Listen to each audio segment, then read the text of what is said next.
My husband's parents come to stay at our house once a month. I want to invite my parents too. No way. My parents are not allowed, but his are? How selfish can he be? This is my house too. I reached my breaking point and decided to get back at my husband in a certain way. My name is Emma. I'm 30 years old. I married Jackson 5 years ago, and we have a daughter, Sophia, who's almost 3. 6 months ago, our dream home was completed. We moved in smoothly, and our new life began. But my mom and dad are coming again starting tomorrow. What, again? They were here last month. That's 5 months in a row, isn't it?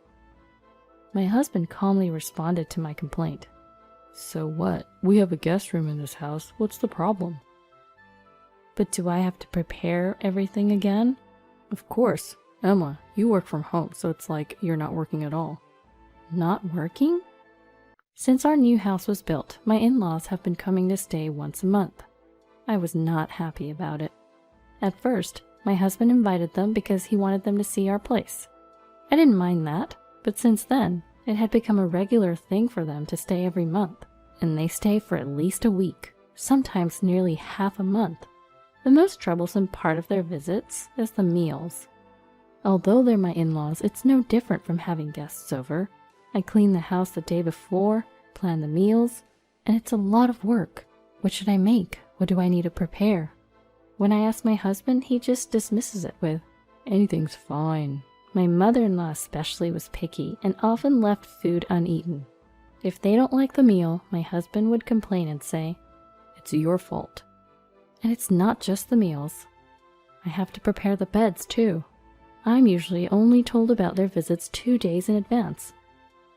This had been going on for about 6 months, and I was mentally exhausted. The next day, as usual, my father-in-law Richard and mother-in-law Helen arrived without resistance.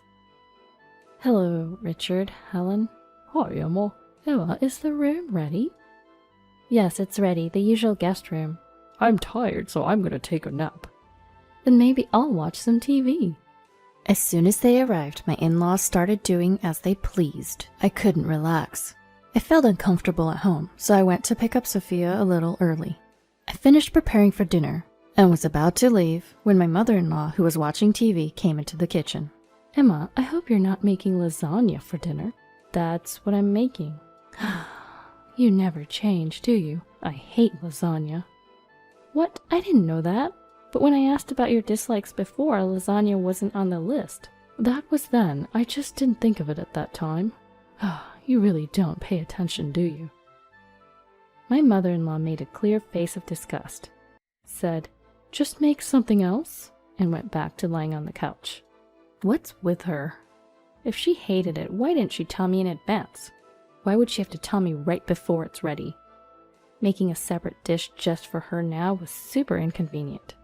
But if I didn't do as my mother-in-law said, she'd complain to my husband and then he'd complain to me. Reluctantly, I stopped by the grocery store while picking up my daughter and bought ingredients to make a special soup just for my mother-in-law. Even when my daughter came home, my in-laws didn't show any affection for their granddaughter. Instead, they treated her rudely, saying, "Move it. Get out of the way." Grandma, will you read me this? Oh, Grandpa's busy right now. Grandma is busy too. Go away, will you? They must not find their granddaughter cute, as they ignored her even when she brought a picture book. My daughter gradually gave up on interacting with her grandparents and came to me. Mom, Grandpa and Grandma are scary. I'm sorry, Sophia, just bear with it a little longer. And this was just the first day. This continued for another 2 weeks. I can't endure this life any longer. Even my daughter dislikes it. I'll go crazy if this continues. After my husband came home, I poured out my true feelings to him. Jackson, I'm sorry, but can we make Richard and Helen's visits like once every 6 months? Huh? Why? Once a month is just too frequent. I have to prepare all the meals and accommodations, and I have work and Sophia to take care of. It's too much. Sophia is scared of your parents, and I'm at my limit. My husband made a clear face of disgust and showed an exasperated attitude, saying, Is that all? Is that all? You don't understand how hard it is, do you? I also have to take care of Sophia. You cook every day, so just make a little more, you know? You take care of Sophia. My parents are tired. What? I'm telling you that Helen's pickiness is a problem. If you say so much, then you do all the housework and childcare, Jackson. Oh, why me? I'm working outside, aren't I? That's a wife's job. What? Anyway, Mom and Dad are looking forward to seeing me, so you just need to take good care of them. Sophia will understand eventually. He casually dismissed me and went back to his room. Left alone, I barely suppressed my anger. What's with him? Why do I have to do everything when his parents come to stay? And he talks as if it's natural for me to do it. I'm not a housekeeper or a servant, you know. Frustrated, I started preparing breakfast for the next day. Then, my mother called. Hello? Mom, what's up? Oh, Emma, can you talk right now? My mother seemed to be in a hurry over the phone. What's the matter? Actually, our house has a leak. It looks like there's going to be a major repair. Can we stay with you for 3 days? What, a leak? That's terrible. It's totally fine for you to stay with us for 3 days. Come over. Really? Thank you. You're a lifesaver. After ending the call, I went to my husband's room to tell him the news. Jackson, can I talk to you for a moment? What is it? My parents are coming to stay with us starting tomorrow. My husband, who was fiddling with his phone, turned to me and exclaimed, What? What do you mean they're coming to stay over and tomorrow? Their house has a leak and the repairs are going to be extensive, so I want them to stay with us for just 3 days. He always lets his own parents stay for a week, so I thought 3 days was nothing. As I was thinking this, unbelievable words came out of my husband's mouth. Come on, give me a break. It's going to be uncomfortable and constraining, so no. What? What did he just say? Uncomfortable and constraining? Who is he to say that? I've been putting up with his parents all this time, haven't I? Stunned by my husband's selfish remark, I somehow managed to find the words. Wait a minute, so it's okay for Richard and Helen to stay, but not my parents? I don't feel uncomfortable around Dad and Mom. Your parents are so square and I can't stand them. No, it's not that my parents are too square. His parents are just too free-spirited. Watching TV while lying on the couch or complaining about my cooking is more absurd. Does he not understand? Anger welled up inside me. Nevertheless, my husband added fuel to the fire. Anyway, 3 days is impossible. Have him stay somewhere else. At that moment, my barely contained anger exploded. I suppressed my body, trembling with anger, and calmly muttered, Oh, I see. Got it. Starting tomorrow, Sophia and I will stay somewhere with my parents. What? My husband asked in surprise. You're joking, right? Joking? You're the one who said to stay somewhere else, right? No, I just said your parents could stay somewhere else. Not you and Sophia, too. Don't say what's convenient for you. Just so you know, we won't be coming home for 3 days. You'll have to take care of meals, baths, and laundry all by yourself. What? You're kidding. Ignoring my desperate husband, I packed our bags. The next day, I explained the situation to my parents and booked a hotel room for the 4 of us. During that time, I received lots of texts from my husband. The frozen curry exploded when I heated it up. What should I do? The bread won't toast in the toaster. Please come back and cook dinner. I was honestly amazed at how much trouble he was having on the first day. He should have just given up and eaten fast food, but he was probably trying to compete. It seemed so ridiculous that I couldn't help but laugh. Of course, I didn't reply to his texts. He should be reflecting a bit and figure things out himself. 3 days later, after seeing my parents off, my daughter and I returned home after a long time. Depending on my husband's attitude, I might forgive him. As I was thinking this, my husband came running from the back of the house making a loud noise. I'm home, I announced, and my husband, his face red, began to yell. Why didn't you reply to any of my texts? You knew I was in trouble, didn't you? Panting, he pressed. Answer me. Hey, answer me. You knew, didn't you? I knew? I responded aggressively. But I told you, didn't I, that you had to take care of everything yourself while I was away? Don't mess with me. You're my wife. It's your duty to take care of the house. Despite our daughter being present, my husband continued to rant and rave.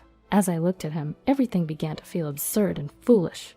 My daughter seemed slightly taken aback as she watched my husband yell at me. Sophia's right here, can't you stop? Isn't this all your fault for not allowing my parents to stay for 3 days in the first place? What? How is this my fault? I just said I didn't want to host your parents, not that you all had to leave. You left on your own. I'm telling Mom about this. With that, my husband stormed out of the room, still furious. I can't be with this man any longer. I explained the situation to my parents and decided to stay at their house for a while. The next day, after my husband left for work, my daughter and I returned to my parents' home. I left my daughter with them and went to get divorce papers. If my husband had no intention of apologizing, then it was time to seriously consider divorce. I guess he noticed we were gone. Late at night, my husband called. Hello? Hey, where are you right now? I calmly replied. At my parents' house? Why? My husband became even more furious at that answer. What? Your parents' house? Don't do things on your own. What about my dinner? Sorry, but you'll have to make it yourself. More importantly, don't you have something to apologize for? Apologize for what? There's nothing to apologize for. I have nothing but complaints. Maybe he'll reflect and apologize. Maybe we can talk about his parents and resolve this. My small hopes were shattered in an instant. I see. You have no intention of apologizing. Of course not. By the way, Mom and Dad are angry at you too. They're coming to lecture you tomorrow. Lecture? They say you're not devoted to me. A woman should be devoted to her family, right? They're going to educate you since you don't seem to understand. Haha. My husband laughed loudly, happily saying, It's your fault, you know. I bluntly told him. All right, then let's divorce. What? Divorce? You're joking, right? My husband's voice, sounding utterly dumbfounded, was clearly panicked even over the phone. Why would I joke about something like this? It's clear that we can't understand each other anymore. So let's get divorced. Don't mess with me. How did it come to this? It's all because you upset me. Why should I have to please a grown man, especially when we're married? I don't want to be a servant to you or your parents anymore. Wait, divorce is not the answer. Come on, Emma. He must not have expected me to bring up divorce. My husband was more flustered than ever. I'll never allow a divorce. If we divorce, this house will be mine, you know. Go ahead, but you'll have to pay the mortgage. Why not live with your beloved Mom and Dad? What? Goodbye then. Hey, wait, Emma. I hung up the phone and ignored all subsequent calls and texts. I immediately contacted a lawyer I knew and began preparing for divorce negotiations. My daughter had witnessed plenty of bullying from my husband and in-laws. I had also been reporting the bullying to my parents all along. Thanks to all that, the divorce negotiations proceeded overwhelmingly in my favor. If it goes to court, you, Mr. Jackson, will be at a significant disadvantage, just so you know. My husband must have felt the urgency in the lawyer's words. After much reluctance, he signed the divorce papers a month later. My daughter firmly refused to live with my ex-husband, so we decided to live together at my parents' house. I demanded property division, child support, and compensation for emotional distress from my ex-husband. Thanks to my lawyer's expertise, we were able to claim more than the standard amount. My ex-husband's salary isn't that high, so paying child support alone should be a struggle for him. As a result, it seems he had to auction off the newly built house he had just completed. Emma, I was wrong. Please come back. I won't let Dad and Mom come over anymore, I promise. I can't imagine life without you and Sophia. I still get texts like these from my ex-husband, making me feel uncomfortable. But of course, I haven't replied to any of them. Once all the payments are settled, I plan to block any further contact from him. My daughter is living her life without much change, but occasionally I regret having taken her father away. Sophia, do you miss your dad? Nuh-uh. I don't like people who are mean to Mommy. I see. Thank you, Sophia. As long as I have you, Mommy, I'm fine. I'm very fortunate my daughter feels this way. And I'm confident my decision was not wrong. I'll allow myself to rely a little on my supportive parents. From now on, I'll be spending a happy life together with my daughter.